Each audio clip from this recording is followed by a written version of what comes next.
வணக்கம். 2024 நவம்பர் 13 புதன்கிழமை மாலை நிலவர ஒரு நிமிட வானிலை ஆய்வறிக்கை. அதிகாரப்பூர்வ வானிலை அறிக்கைக்கும் இந்திய வானிலை ஆராய்ச்சித்துறை அறிக்கையை பார்க்கவும்.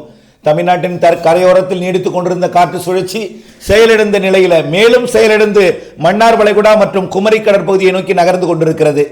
இது முற்றிலுமாக செயலிழந்து விடும் என்று எதிர்பார்க்கப்படுகிறது. புதிய காற்று சுழற்சி வங்கக்கடல்ல வந்து கொண்டிருக்கிறது. 15ஆம் தேதி தமிழ்நாட்டின் கரையை தொடும். ஆக இப்பொழுது வருவது வடகிழக்கிலிருந்து வரக்கூடிய வடதுருவ குளிரலை. இதுல தற்பொழுது மழைக்கு வாய்ப்பில்லை. திருவண்ணாமலை மாவட்டம் சேத்துப்பட்டில் மழை பொழிந்து வருகிறது. மேலும் கன்னியாகுமரி மாவட்ட திருநெல்வேலி எல்லை பகுதிகளில் மழை பொழிந்து கன்னியாகுமரியை நோக்கி நகர்கிறது. இது ரெண்டு தவிர வேற எங்கும் இப்பொழுதைக்கு வாய்ப்பில்லை. வங்க கடலோரம் அதிகாலையில் மழை பொழிவு தொடங்கும் கடல் நீராவியை கொண்டு.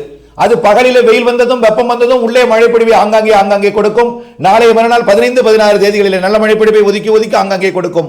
18 வரை இந்த சுற்றின் மழை. அடுத்த நிகழ்வு இருக்கிறது. விரிவான அறிக்கையை பார்த்து பயன்பெறுக.